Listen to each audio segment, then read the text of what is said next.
एक छोटे से गांव में मदन नाम का एक किसान अपने परिवार के साथ रहता था। मदन अपने खेत में खेती करके अपने परिवार का पालन पोषण करता। सब कुछ बहुत अच्छा चल रहा था। मदन की लड़की की शादी तय हो गई थी। अरे गोपाल सुनो, तुम्हारी माँ और मैं सरिता की शादी का निमंत्रण देने तुम्हारे नानी के गांव जा रहे हैं। शाम तक लौट आएंगे, तब तक घर का ख्याल रख लेना। अरे पिताजी, आप क्यों जा रहे हैं? आप कहे तो मैं चला जाता हूँ।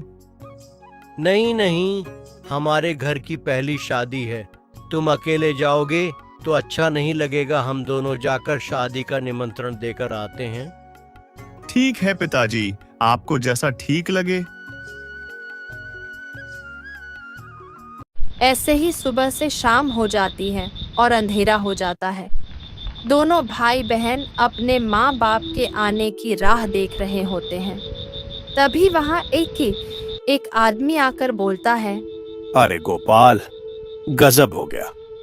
जिस बस से तुम्हारे माँ बाप वापस लौट कर आ रहे थे, उस बस का खाई में गिरकर भीषण अपघात हो गया और पता चला है कि उसे बस में कोई जिंदा नहीं बचा।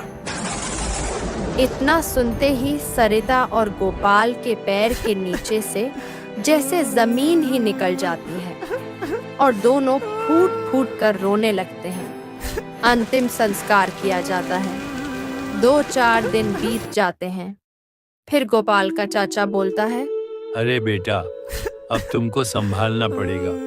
अब सारी जिम्मेदारियां तुमको ही निभानी पड़ेगी। तुम्हारे माता पिता का सपना था कि सरिता की शादी धूमधाम से हो और तुम्हें यह सपना पूर्ण करना पड़ेगा, नहीं तो उनकी आत्मा को शांति नहीं मिलेगी बेटा।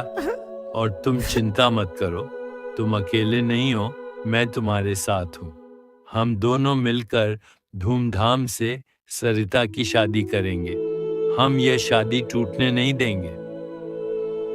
चाची दूर से ही यह सब बातें सुन रही होती है। यह तुम बाहर क्या बातें कर रहे थे? बड़े आए सरिता की शादी करने वाले, हमारे पास क्या खजाना है जो तुम शादी के लिए इतना आगे आगे कर रहे हो? कोई जरूरत नहीं है ये सब करने की, गोपाल देख लेगा। अरे भाग्यवान, तुम ये क्या बात कर रही हो? वह कोई गैर नहीं, मेरे सगे भाई का लड़का है। मैं उसकी मदद नहीं करूंगा तो कौन करेगा? अभी उसका बुरा वक्त है, तो हमें ही उसकी मदद करनी पड़ेगी। सुन लो जी, वो मैं ऐसी कुछ नहीं जानती। अगर आपने उसकी मदद करने की कोशिश की तो मैं मेरे मायके चली जाऊंगी। बता दे रही हूँ, हाँ, आपको जो करना है कीजिए, मैं आपसे कुछ नहीं कहूंगी। चाचा सोच में पड़ जाता है और थोड़ी देर बाद गोपाल के पास जाकर बैठ जाता है और बोलता है, अरे गोपाल बेटा, तुम्हारी चाची की माँ की तबीयत जरा ज्यादा ही खराब हो गई है, तो हमें तुरंत ही निकालना पड़ेगा। हाँ चाचा जी, अगर ऐसी बात है तो आप चाची को लेकर अभी चले जाइए। ये सब कहकर चाचा वहां से चले जाते हैं। कुछ दिन ऐसे ही बीत जाते हैं। लड़के वालों के यहाँ सरिता की होने वाली सास कहती है, अजी सुनते हो, मुझे लगता है हमने हमारे लड़के की शादी तय करते वक्त थोड़ा कम दहेज मांग लिया है, क्योंकि मेरी एक रिश्तेदार मुझे कह रही थी कि अगर तुम मेरे पहचान में शादी करवाती तो मैं इससे भी ज्यादा दहेज दिलाकर देती। क्या आपको नहीं लगता कि हमने दहेज थोड़ा काम ले लिया है? पर भाग्यवान, अब हम कर भी क्या सकते हैं? अब तो शादी तय हो चुकी है और शादी तय करते वक्त हमने दहेज भी तय कर लिया है। अब दहेज को बढ़ाया नहीं किया जा सकता। वो हमारे बारे में क्या सोचेंगे? अब हम कुछ नहीं कर सकते। पर आप अगर मेरी बात माने तो मेरे पास एक तरकीब है, क्योंकि जिस दिन सरिता के पिताजी दहेज लेकर आए थे तब गोपाल उनके साथ तो नहीं आया था। हम उसे कह देंगे कि तुम्हारे पिताजी ने 30,000 नहीं, सिर्फ 10,000 ही दिए थे। हाँ, तुम सही कह रही हो। यही अच्छा मौका है उनसे और पैसे निकलवाने का। मैं कल ही उनके घर जाता हूँ। अगली सुबह सरिता का होने वाला ससुर वहां पहुंचता है और बोलता है, अरे गोपाल बेटा, कैसे हो? मैं बहुत दिनों से आने की सोच रहा था, पर इतना सब कुछ हो गया तो तब मैं शादी की बात को आगे बढ़ाना सही नहीं समझा। लेकिन कभी ना कभी तो हमें यह करना ही पड़ेगा। तो मैंने सोचा कि कुछ बातें अभी तुमसे लेनी चाहिए। अभी घर में तुम ही एक बड़े हो, तो तुम्हें ही सारे फैसले करने पड़ेंगे। और अब तुम्हारे पिताजी की जगह पर तुम ही हो, तो मुझे तुमसे ही बात करनी होगी। बोलिए ना, क्या बात है? वो क्या है ना, जब तुम्हारे पिताजी दहेज देने आए थे तो उन्होंने सिर्फ 10,000 ही दिए थे। 20,000 शादी से पहले दे देंगे ऐसा वादा किया था। यह आप क्या बात कर रहे हैं? पर मेरे पिताजी ने तो मुझे ऐसा कुछ नहीं कहा था। हाँ बेटा, पर तुम तो वहां नहीं थे ना। तुम तो पढ़ाई के लिए बाहर गए थे। शायद तुम्हें नहीं बताया होगा, पर क्या करें, जो है तय हुआ था उसी तरह से ही होगा। अब बाकी के 20,000 तुम्हें ही देने पड़ेंगे। और एक बात मैं तुम्हें बताऊं, हमारे कुछ रिश्तेदार तो और ज्यादा दहेज देने को तैयार थे, पर हमने उनकी ना सुनकर यहां रिश्ता तय कर दिया। तो मैं आशा करता हूं कि तुम हमारा इतना मान तो रख लोगे। ठीक है, मैं कुछ ना कुछ करके 20,000 का इंतजाम कर दूंगा। बस मुझे कुछ दिनों की मोहलत दे दीजिए। ठीक है बेटा, अब मैं चलता हूं। अपना ख्याल रखना। इतना कहकर लड़के का बाप वहां से चला जाता है। तभी सरिता गोपाल से बोलती है, भैया, मैं ये शादी नहीं करूंगी। क्यों? क्या हो गया सरिता? आप इतने पैसों का इंतजाम कैसे करेंगे? और अब तो माँ बापू भी नहीं है। आप अपने आप का ख्याल कैसे रखोगे? मैं चली जाऊंगी तो आप अकेले पड़ जाओगे। मुझे कुछ ठीक नहीं लग रहा। मेरी शादी नहीं करना चाहती। तुम ऐसी बातें क्यों कर रही हो? तुम क्यों इतना फिक्र कर रही हो? मैं सब संभाल लूंगा। और तुम्हारी शादी धूमधाम से करवाने की हमारे माता पिता की आखिरी ख्वाहिश थी। अगर तुमने ही मना कर दिया तो उनकी ख्वाहिश पूरी नहीं होगी। और क्या तुम खुश नहीं देखना चाहती? अगर मैं तुम्हारी शादी नहीं कर पाया तो वह मुझसे नाराज हो जाएंगे। और तुम क्यों चिंता करती हो? मैं सब संभाल लूंगा। हमारे पास खेत है ना, मैं हमारे खेत में बहुत मेहनत करूंगा और तुम्हारे दहेज के पैसे जमा कर लूंगा। तुम बिल्कुल फिक्र मत करो। गोपाल खेती करने के लिए खेत में जाता है तो वहां से धनीराम आकर बोलता है, रुको गोपाल, तुम इस जमीन पर खेती नहीं कर सकते। क्यों धनीराम जी? यह जमीन मेरी है। मैं मेरी ही जमीन पर खेती नहीं कर सकता? इसका क्या मतलब है? यह जमीन तुम्हारी है नहीं थी, अब यह जमीन मेरी है। ये आप कैसी बातें कर रहे हैं? होश में तो है। यह जमीन मेरी है। मैं तो पूरे होश में हूं। लगता है तुम ही होश में नहीं हो। अपने माँ बाप को खोने की वजह से तुमने होश खो दिया है। मेरी ही जमीन पर खड़े होकर मुझसे बहस करते हो। ये क्या बकवास है? ये जमीन मेरी है। आप इसे अपनी जमीन कैसे कह सकते हैं? क्योंकि तुम्हारे पिताजी ने मुझे तुम्हारी बहन की शादी के लिए यह जमीन बेचकर पैसे लिए हैं, इसलिए यह जमीन अब मेरी है। यह सरासर झूठ है। धनीराम, मेरे पिताजी ने तुमसे कोई पैसे नहीं लिए। अगर ऐसा होता तो वह मुझे बताते। और वैसे भी मेरे पिताजी को पैसे लेने की जरूरत थी ही नहीं। उनके पास पैसे थे। अगर उन्हें पैसे ही चाहिए होते तो वह जमीन गिरवी रखते, ना कि उसे बेच देते। मेरे पिताजी ने कभी भी मुझे जमीन के बारे में कुछ नहीं बताया।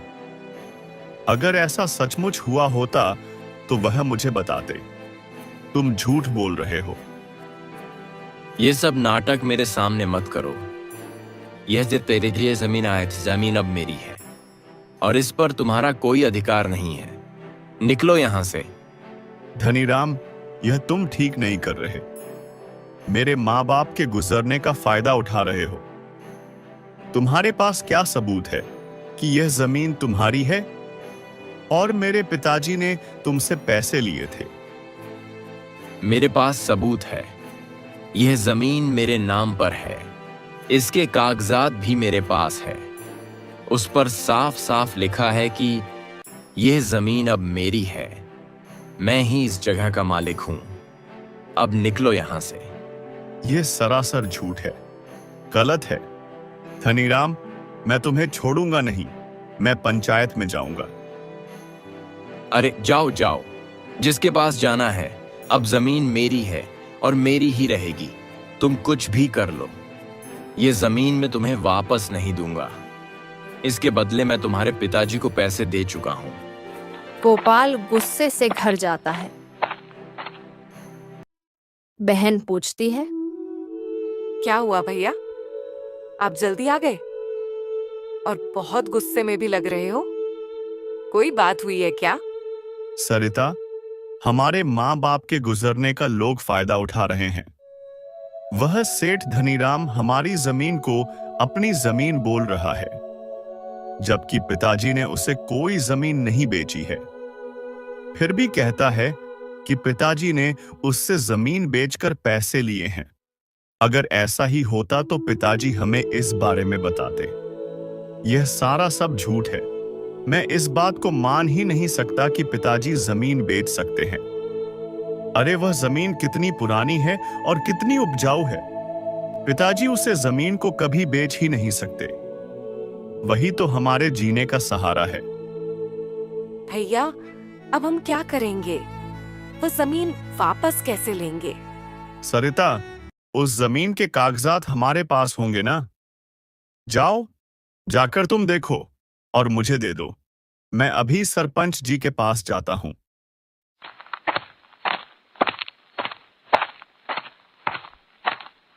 भैया, वह कागजात नहीं मिल रहे। मैंने पूरे घर में ढूंढा, घर में कागजात नहीं है। क्या कह रही हो सरिता? ऐसे कैसे हो सकता है? कागजात तो घर में ही थे। कहां जा सकते हैं? कहीं चोरी तो नहीं हो गए? पता नहीं भैया, लेकिन अब क्या होगा? बिना कागजात के हम साबित कैसे करेंगे? तुम चिंता मत करो सरिता, मैं सरपंच जी के पास जाकर आता हूं। भले ही कागजात नहीं है, लेकिन सारा गांव जानता है कि जमीन हमारी है। फिर गोपाल सरपंच जी के पास जाता है और इस बात पर पंचायत बैठाई जाती है। सरपंच जी, यहाँ खामखा आपका वक्त जाया हो रहा है।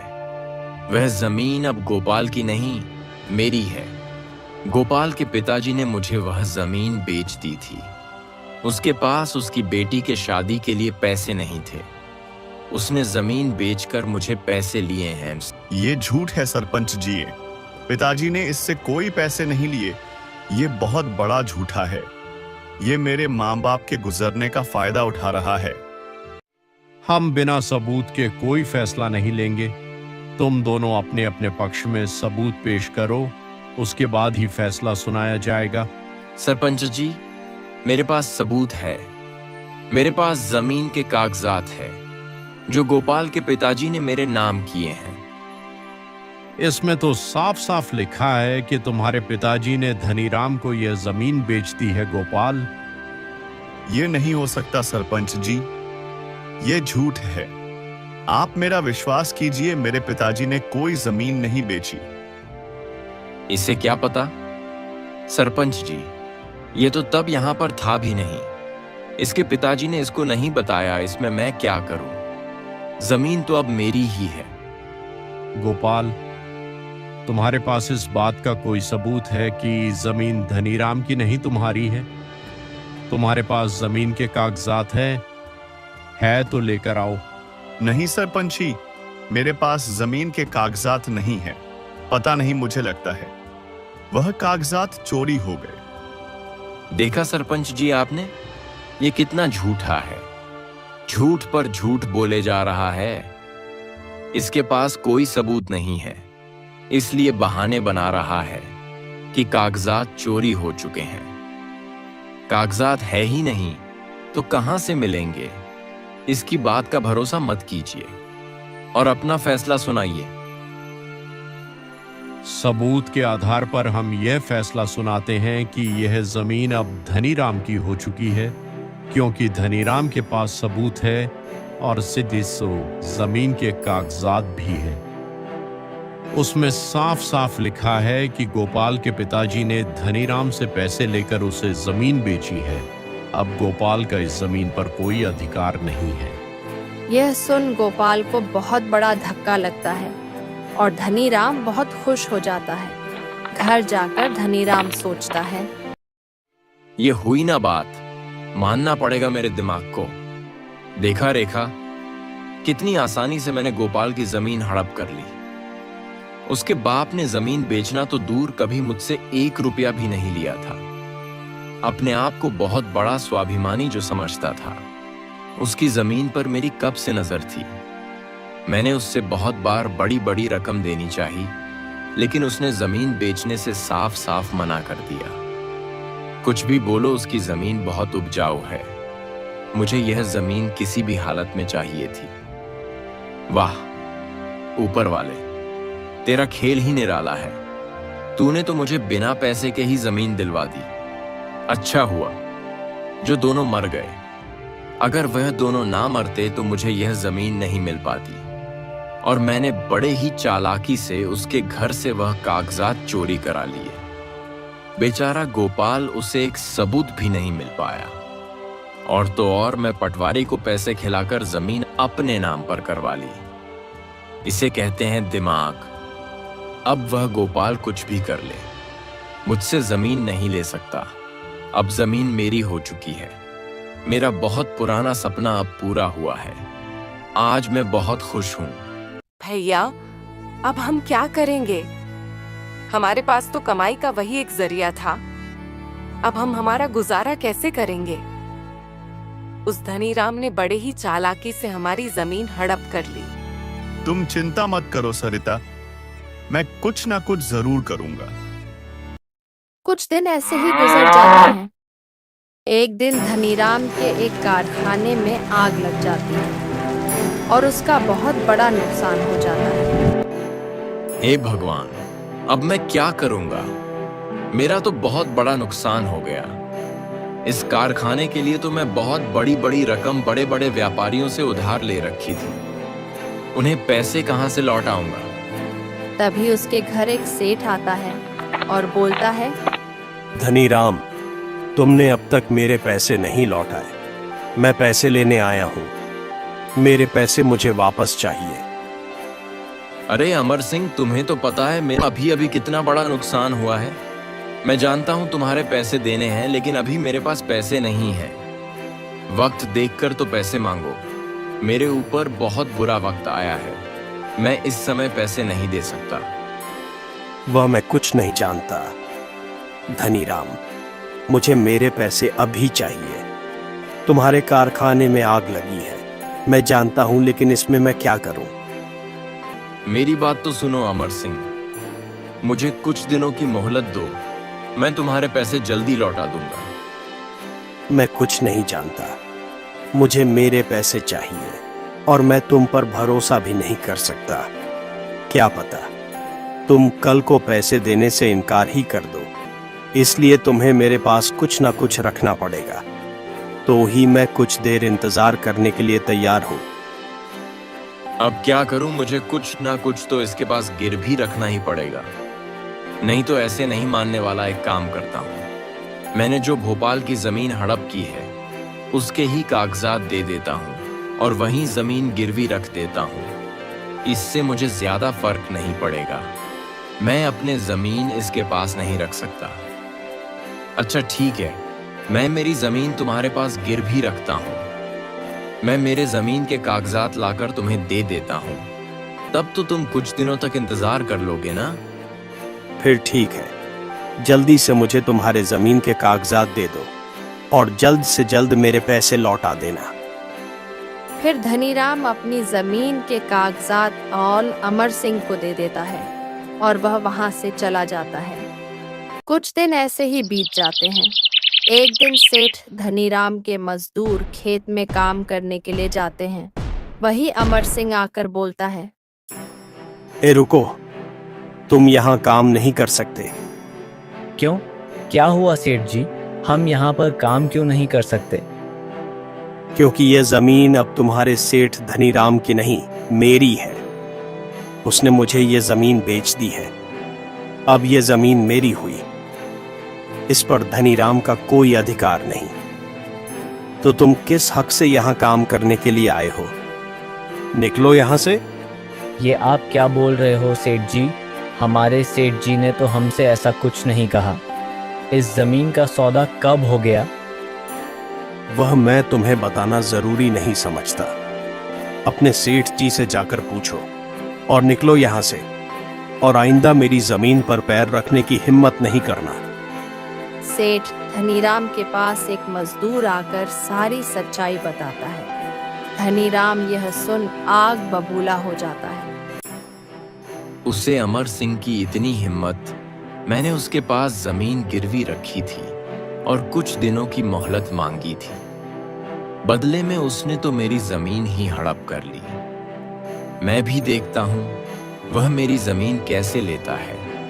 मैं अभी उसके पास जाता हूं। ये क्या है अमर सिंह? तुमने ये क्या नाटक लगा रखा है? तुमने सुबह मेरे मजदूरों को काम करने से क्यों रोका? और तुम क्या कह रहे थे कि वह जमीन तुम्हारी है? ये सब क्या है? इसमें क्या झूठ है? वह जमीन सच में मेरी ही है। अगर मेरी जमीन पर कोई और मजदूर काम करने के लिए आएगा तो मैं उसे रोकूं नहीं तो और क्या करूं? तुमने ही तो जमीन मेरे नाम की है। झूठे मक्कार! मैंने कब जमीन तुम्हारे नाम पर की? वह जमीन मेरी है। और भला मैं मेरी जमीन तुम्हारा नाम पर क्यों करूंगा? क्योंकि तुमने उसके बदले मुझे पैसे लिए थे। तुम्हारे पास देने के लिए पैसे नहीं थे, इसलिए तुमने अपनी जमीन मेरे नाम कर दी। अब उसे जमीन पर तुम्हारा कोई अधिकार नहीं। वह जमीन मेरी है। तुम ऐसे नहीं मानोगे। मैं अभी सरपंच जी के पास जाता हूं। अब इस बात का फैसला पंचायत में ही होगा। सरपंच जी, इसने धोखे से मेरी जमीन हड़प कर ली है। यह मेरी जमीन को अपनी जमीन बता रहा है, जबकि सब जानते हैं कि वह जमीन मेरी है। मैं भला अपनी जमीन किसी और को क्यों बेचूंगा? नहीं सरपंच जी, यह बहुत बड़ा झूठा है। झूठ बोल रहा है। इसने मुझसे पैसे लिए थे और बदले में इसने अपनी जमीन मेरे नाम पर कर दी थी। क्योंकि यह बात सबको पता है कि इसके कारखाने में आग लग चुकी थी। इसे बहुत बड़ा नुकसान हो गया था, इसलिए इसके पास मुझे देने के लिए पैसे नहीं थे। तो इसने अपनी जमीन बेचकर मेरा कर्ज भी लौटा दिया था और बचे कुछ पैसे भी मैंने इसे दे दिए थे। अब यह झूठ बोल रहा है। इसके मन में लालच आ गया है और यह फिर से अपनी जमीन वापस पाने के लिए साजिश रच रहा है। साजिश में नहीं, साजिश तू रच रहा है। तू बहुत बड़ा झूठा है। झूठ पर झूठ बोले जा रहा है। सरपंच जी, आप इसकी बातों पर भरोसा मत कीजिए। यह सरासर झूठ है।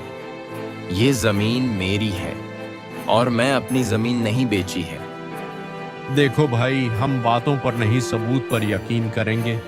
तुम्हारे पास इस बात का कोई सबूत है कि जमीन तुम्हारी है? तुम सबूत लेकर आओ। जो भी हमें सबूत देगा, फैसला उसी के पक्ष में सुनाया जाएगा।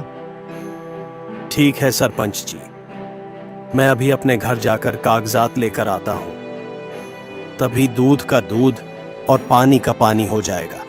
अमर सिंह जमीन के कागजात लेकर वापस आता है और सरपंच जी को दिखाता है। धनीराम, इस पर साफ साफ लिखा है कि यह जमीन तुम्हारी नहीं, अमर सिंह की है। तुमने ही अमर सिंह के नाम पर यह जमीन की है, तो तुम अब झूठ क्यों बोल रहे हो? धनीराम आग बबूला हो जाता है और बोलता है, सरपंच जी, ये सब झूठ है। आपको जैसा दिख रहा है वैसा है नहीं। मैंने इसके पास सिर्फ जमीन गिरवी रखी थी, इसके नाम पर नहीं की थी। इसने मेरे साथ वही किया है जो मैंने गोपाल के साथ किया था। मैंने ऐसे ही गोपाल की जमीन अपने नाम करवा ली थी। मैंने पटवारी को पैसे दिए थे और पटवारी ने जमीन मेरे नाम पर करवा दी थी। इसने वही खेल मेरे साथ खेला है। यह जमीन इसकी नहीं है, यह जमीन मेरी है।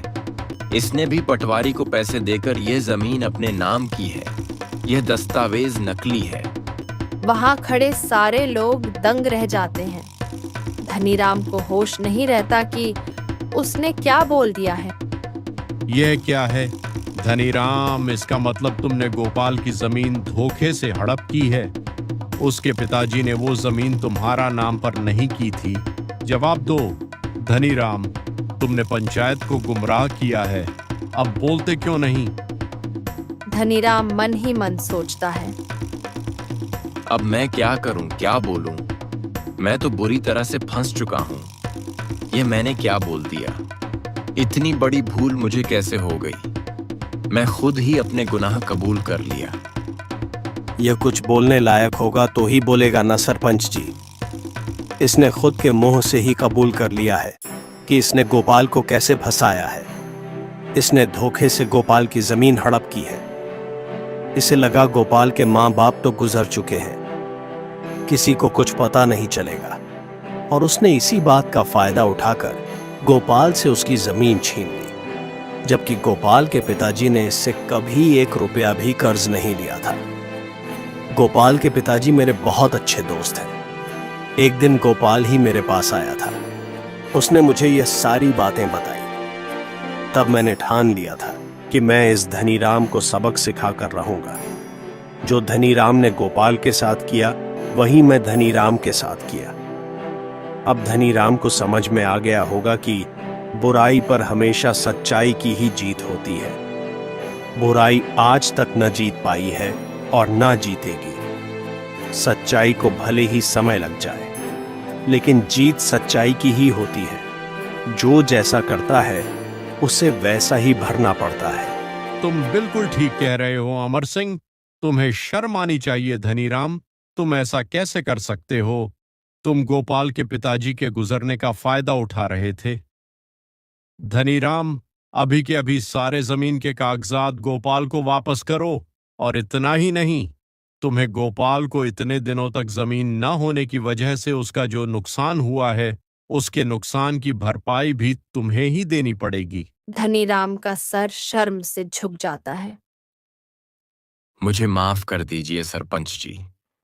आप जो कहेंगे मैं करने के लिए तैयार हूं। मैं लालच में आ गया था। मैं क्षमा चाहता हूं। आपका बहुत बहुत धन्यवाद। अगर आप आज ना होते तो मैं अपनी जमीन कभी वापस नहीं पा सकता था। धनीराम ने तो मुझे पूरी तरह से फंसा दिया था। आज आपकी वजह से ही मुझे मेरी जमीन वापस मिली है। आपका यह एहसान मैं कभी नहीं भूलूंगा। आपने मेरी बहुत बड़ी मदद की है। एहसान किस बात का? गोपाल, तुम्हारे पिताजी मेरे बहुत अच्छे दोस्त हैं। मैं अपने दोस्त के लिए क्या इतना भी नहीं कर सकता? तुम अब चिंता मत करो। अब चिंता की कोई बात नहीं। तुम अपने खेत में मेहनत करो, खेती करो और आगे बढ़ो। कुछ दिन ऐसे ही गुजर जाते हैं। एक दिन गोपाल के घर लड़के वाले आते हैं। गोपाल उन्हें दहेज के पैसे देने वाला ही होता है। तभी अमर सिंह वहां पर आकर बोलता है, रुक जाओ गोपाल, इन्हें पैसे देने की कोई जरूरत नहीं है। अरे आप आइए ना, बैठिए। वह क्या है ना, मेरे पिताजी ने इन्हें 30,000 देने का वादा किया था, लेकिन वे 10,000 ही दे पाए। इसलिए बचे पैसे मैं आज दे रहा हूँ। कोई जरूरत नहीं है इन्हें पैसे देने की। यह बहुत बड़े ढोंगी, झूठे और मक्कार हैं। तुम्हारे पिताजी ने इन्हें पूरे पैसे दिए हैं, वह भी मेरे सामने। जब इन्हें दहेज के पैसे तुम्हारे पिताजी दे रहे थे तब मैं वहीं पर मौजूद था। गोपाल, यह लोग तुम्हारे पिताजी के गुजरने का फायदा उठा रहे हैं और तुमसे और पैसे ऐंठना चाहते हैं। इन धोखेबाज और मक्कार लोगों से रिश्ता जोड़ने की कोई जरूरत नहीं है। क्या ये आप क्या कह रहे हैं? हाँ गोपाल, ये सच है। अगर तुम्हें भरोसा नहीं है तो इन लोगों से ही पूछ लो। बोलो, चुप क्यों खड़े हो? क्या मैं झूठ बोल रहा हूं? तुम लोगों को शर्म आनी चाहिए। तुम लोग पैसों के लिए इतना गिर जाओगे, ये मैंने कभी सोचा भी नहीं। हमें माफ कर दो गोपाल, हमसे गलती हो गई। हमारे मन में लालच आ गया था। हमें माफ कर दो, यह रिश्ता मत तोड़ो। तुम जैसे झूठे और मक्कार लोगों के घर में अपने बहन का रिश्ता कभी नहीं जोड़ूंगा। अभी के अभी मेरे पिताजी ने तुम्हें जो दहेज के पैसे दिए थे वह मुझे वापस चाहिए। ऐसा मत करो बेटा, यह रिश्ता मत तोड़ो। क्यों? अब क्या हो गया? उसी दिन तो तुम बड़ा कह रहे थे कि तुम्हारे बेटे के लिए तो लाइन लग रही है, हमसे भी ज्यादा दहेज मिल रहा है, तो वहीं पर जाकर रिश्ता करो। मुझे अपने बहन के लिए ऐसे रिश्ते की कोई जरूरत नहीं जो पैसों के लिए इतना गिर सकते हैं। मुझे मेरे पैसे वापस करो और दफा हो जाओ यहाँ से। फिर लड़के वाले गोपाल को पैसे लौटा देता है और गोपाल उससे भी अच्छे खानदान में और बहुत अच्छे घर में सरिता की धूमधाम से शादी करवाता है।